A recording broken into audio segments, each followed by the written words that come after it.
దేవుని పరిశుద్ధ నామానికి స్తోత్రాలు. ఈ రోజున లూకా సువార్త 22వ అధ్యాయము. ఈ అధ్యాయములో 71 వచనాలున్నాయి. మొదటి వచనం, పస్కా అనబడిన పులియని రొట్టెల పండుగ సమీపించెను. రెండవ వచనం, ప్రధాన యాజకులను శాస్త్రులను ప్రజలకు భయపడిరి గనుక ఆయనను ఏలాగు చంపింతుమని ఉపాయము వెతుకుచుండిరి. మూడవ వచనం, అంతటా 12 మంది శిష్యుల సంఖ్యలో చేరిన ఇస్కరియోతు అనబడిన యూదాలో సాతాను ప్రవేశించెను. 44వ వచనం, గనుక వాడు వెళ్లి ఆయనను వారికేలాగో అప్పగింపవచ్చునో దానిని గూర్చి ప్రధాన యాజకులతోనూ అధిపతులతోనూ మాటలాడెను. 5వ వచనం, అందుకు వారు సంతోషించి వానికి ద్రవ్యమియ్య సమ్మతించిరి. 6వ వచనం, వాడు అందుకు ఒప్పుకొని జనసమూహము లేనప్పుడు ఆయనను వారికి అప్పగించుటకు తగిన సమయము వెతుకుచుండెను. 7వ వచనం, పస్కా పశువును వధింపవలసిన పులియని రొట్టెల దినము రాగా. 8వ వచనం, యేసు పేతురును యోహానును చూచి మీరు వెళ్లి మనము భుజించుటకై పస్కాను మన కొరకు సిద్ధపరచుడని వారిని పంపెను. 9వ వచనం, వారు మేమెక్కడ సిద్ధపరచగోరుచున్నావని ఆయనను అడుగగా. 10వ వచనం, ఆయన ఇదిగో మీరు పట్టణములో ప్రవేశించునప్పుడు నీళ్ల కుండ మోసుకొని పోవుచున్న ఒకడు మీకు ఎదురుగా వచ్చును. అతడు ప్రవేశించు ఇంటిలోనికి అతని వెంట వెళ్లి. 11వ వచనం, నేను నా శిష్యులతో కూడా పస్కాను భుజించుటకు విడిది గది ఎక్కడానని బోధకుడు నిన్నడుగుచున్నాడని ఇంటి యజమానునితో చెప్పుడి. 12వ వచనం, అతడు సామాగ్రి గల యొక్క గొప్ప మేడగది మీకు చూపించును, అక్కడ సిద్ధపరచుడని వారితో చెప్పెను. 13వ వచనం, వారు వెళ్లి ఆయన తమతో చెప్పినట్టు కనుగొని పస్కాను సిద్ధపరిచిరి. 14వ వచనం, ఆ గడియ వచ్చినప్పుడు ఆయనయు ఆయనతో కూడా అపోస్తులులను పంక్తిని కూర్చుండిరి. 15వ వచనం, అప్పుడు ఆయన నేను శ్రమపడక మునుపు మీతో కూడా ఈ పస్కాను భుజింపవలెనని మిక్కిలి ఆశపడితిని. 16వ వచనం, అది దేవుని రాజ్యములో నెరవేరు వరకు ఇక ఎన్నడును దాని భుజింపనని మీతో చెప్పుచున్నానని వారితో చెప్పి. 17వ వచనం, ఆయన గిన్నె ఎత్తుకొని కృతజ్ఞతాస్తుతులు చెల్లించి మీరు దీనిని తీసుకొని మీలో పంచుకొనుడి. 18వ వచనం, ఇక మీదట దేవుని రాజ్యము వచ్చు వరకు నేను ద్రాక్షారసము త్రాగనని మీతో చెప్పుచున్నానెను. 19వ వచనం, పిమ్మట ఆయన ఒక రొట్టె పట్టుకొని కృతజ్ఞతాస్తుతులు చెల్లించి దాని విరచి వారికిచ్చి, ఇది మీ కొరకు ఇయ్యబడుచున్న నా శరీరము, నన్ను జ్ఞాపకము చేసుకొనుటకు దీనిని చేయుడని చెప్పెను. 20వ వచనం, ఆ ప్రకారమే భోజనమైన తరువాత ఆయన గిన్నెయు పట్టుకొని, ఈ గిన్నె మీ కొరకు చిందింపబడుచున్న నా రక్తము వలనైన క్రొత్త నిబంధన. 21వ వచనం, ఇదిగో నన్ను అప్పగించు వాని చెయ్యి నాతో కూడా ఈ బల్ల మీద ఉన్నది. 22వ వచనం, నిర్ణయింపబడిన ప్రకారము మనుష్య కుమారుడు పోవుచున్నాడు గాని ఆయన ఎవరి చేత అప్పగింపబడుచున్నాడో ఆ మనుష్యునికి శ్రమయని చెప్పెను. 23వ వచనం, వారు ఈ పనిని చేయబోవు వాడెవరో అని తమలో తాము అడుగుకొనసాగిరి.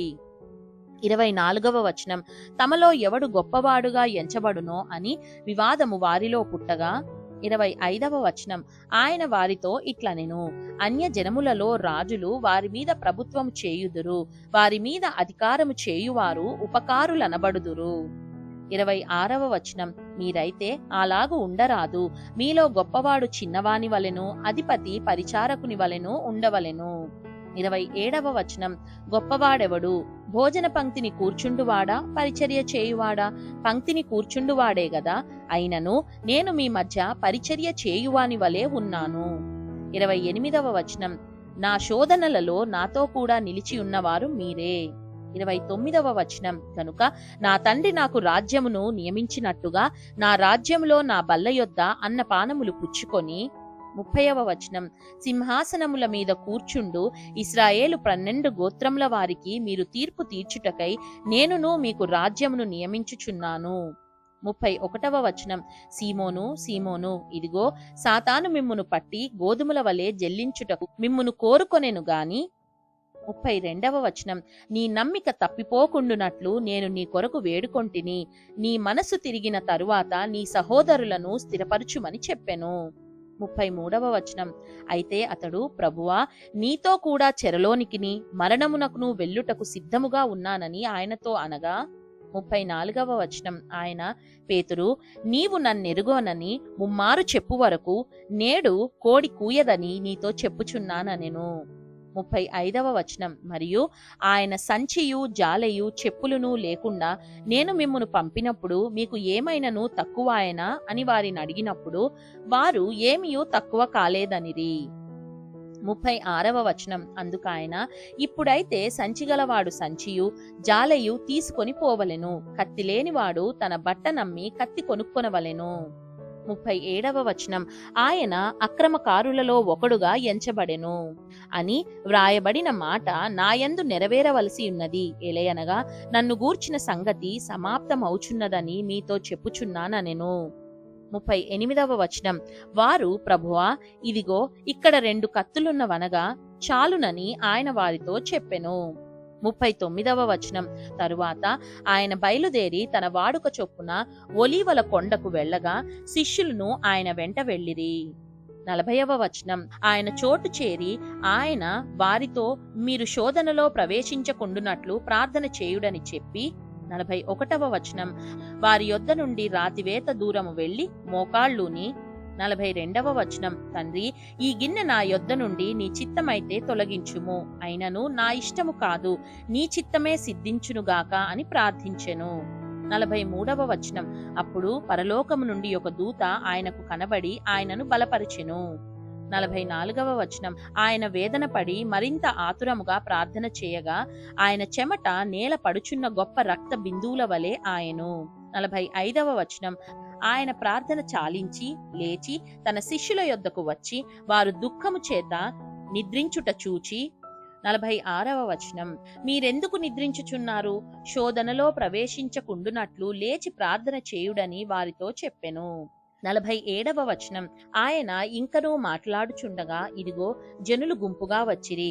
12 మందిలో యూదా అనబడినవాడు వారికంటే ముందుగా నడిచి యేసును ముద్దు పెట్టుకొనుటకు ఆయన యొద్దకు రాగా 48వ వచనం, యేసు యూదా నీవు ముద్దు పెట్టుకొని మనుష్య కుమారుని అప్పగించుచున్నావా అని వానితో అనగా 49వ వచనం, ఆయన చుట్టూ ఉన్నవారు జరగబోవు దానిని చూచి ప్రభువా కత్తితో నరుకుదుమా అని ఆయనను అడిగిరి. 50వ వచనం, అంతలో వారిలో ఒకడు ప్రధాన యాజకుని దాసుని కొట్టి వాని కుడి చెవి తెగ నరికెను. 51వ వచనం, అయితే యేసు ఈ మట్టుకు తాలుడని చెప్పి వాని చెవి ముట్టి బాగు చేసెను. 52వ వచనం, యేసు తన్ను పట్టుకొని వచ్చిన ప్రధాన యాజకులతోనూ దేవాలయపు అధిపతులతోనూ పెద్దలతోనూ మీరు బందిపోటు దొంగ మీదికి వచ్చినట్టు కత్తులతోనూ గుదియలతోనూ బయలుదేరి వచ్చితిరా. 53వ వచనం, నేను అనుదినము మీ చెంత దేవాలయంలో ఉన్నప్పుడు మీరు నన్ను పట్టుకొనలేదు, అయితే ఇది మీ గడియయు అంధకార సంబంధమైన అధికారమును అనెను. 54వ వచనం, వారాయనను పట్టి ఈడ్చుకొని పోయి ప్రధాన యాజకుని ఇంటిలోనికి తీసుకొని పోయిరి. పేతురు దూరముగా వారి వెనుక వచ్చుచుండెను. 55వ వచనం, అంతట కొందరు నడుముంగిట మంట వేసి చుట్టూ కూర్చుండినప్పుడు పేతురును వారి మధ్యను కూర్చుండెను. 56వ వచనం, అప్పుడొక చిన్నది ఆ మంట వెలుతురులో అతడు కూర్చుండుట చూచి అతని తేరి చూచి వీడును అతనితో కూడా ఉండెనని చెప్పెను. 57వ వచనం, అందుకు పేతురు అమ్మాయి నేనతని నెరుగననెను. 58వ వచనం, మరికొంతసేపటికి మరియొకడు అతని చూచి నీవును వారిలో ఒకడవనగా పేతురు ఓయి నేను కాననెను. 59వ వచనం, ఇంచుమించు ఒక గడి అయిన తరువాత మరియొకడు నిజముగా వీడును అతనితో కూడా ఉండెను, వీడు గలిలయుడని దృఢముగా చెప్పెను. 60వ వచనం, అందుకు పేతురు ఓయి నీవు చెప్పినది నాకు తెలియదనెను. అతడింకనూ మాటలాడుచుండగా వెంటనే కోడి కూసెను. 61వ వచనం, అప్పుడు ప్రభువు తిరిగి పేతురు వైపు చూచెను గనుక పేతురు నేడు కోడి కూయక మునుపు నీవు ముమ్మారు నన్ను ఎరుగనందువని ప్రభువు తనతో చెప్పిన మాట జ్ఞాపకము చేసుకొని 62వ వచనం, వెలుపలికి పోయి సంతాపపడి ఏడ్చెను. 63వ వచనం, యేసును పట్టుకొనిన మనుష్యులు ఆయనను అపహసించి కొట్టి ఆయన ముఖము కప్పి 64వ వచనం, నిన్ను కొట్టిన వాడెవడో ప్రవచింపుమని ఆయనను అడిగి 65వ వచనం, ఆయనకు విరోధముగా ఇంకను అనేక దూషణ వచనములాడిరి. 66వ వచనం, ఉదయము కాగానే ప్రజల పెద్దలను ప్రధాన యాజకులను శాస్త్రులను సభకూడి ఆయనను తమ మహాసభలోనికి తీసుకొని పోయి 67వ వచనం, నీవు క్రీస్తువైతే మాతో చెప్పుమనిరి. అందుకాయన నేను మీతో చెప్పిన ఎడల మీరు నమ్మరు. 68వ వచనం, అదియుగాక నేను మిమ్మును అడిగిన ఎడల మీరు నాకు ఉత్తరము చెప్పరు. 69వ వచనం, ఇది మొదలుకొని మనుష్య కుమారుడు మహాత్యము గల దేవుని కుడి పార్శ్వమున ఆసీనుడగునని వారితో చెప్పెను.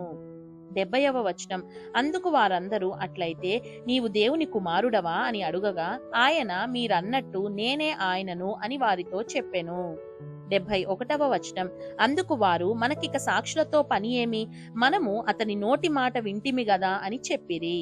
దేవుడు చదవబడిన పరిశుద్ధ వాక్యాన్ని మనందరి వినికిడిలో దీవించి మనల్ని ఆశీర్వదించునుగాక. ఆమేన్.